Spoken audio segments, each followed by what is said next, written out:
Well, while serving overseas, a Sioux City Korean War veteran says he became a jack of all trades in his early 20s.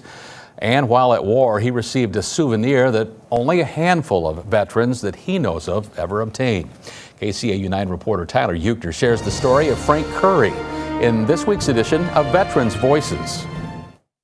I was in the Navy Reserve and got drafted out of the Navy Reserve into the infantry.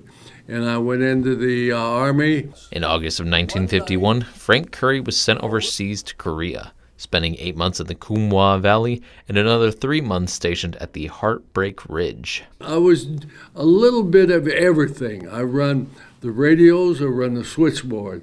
And at times I was laying barbed wire, landmines. I was carrying ammo for the machine gun and actually infantryman. And on occasions, carrying some of the dead back.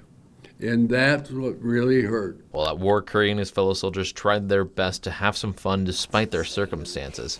However, Curry can describe his experience with 3 words. Korea was hell. Whenever any war is hell. We were taking this hill 1062, and a lot of the boys got hit.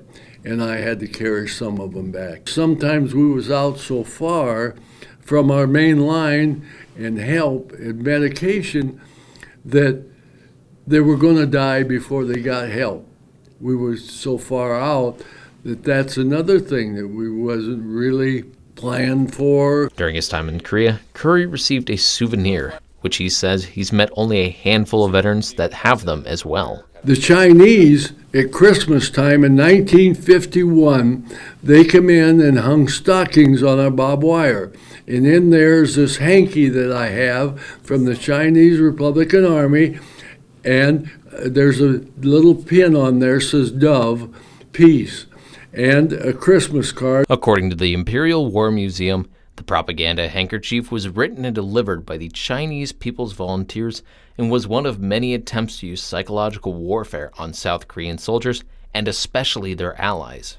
Many of the handkerchiefs had sentences like, "Those who love you want you back home, safe and sound," and "It's no disgrace to quit an unjust war," with illustrations of people on the corners.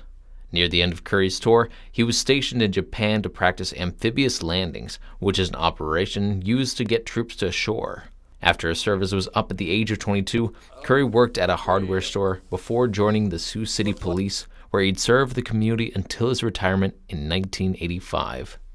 For Veterans Voices, Tyler Euchner, KCAU 9 News.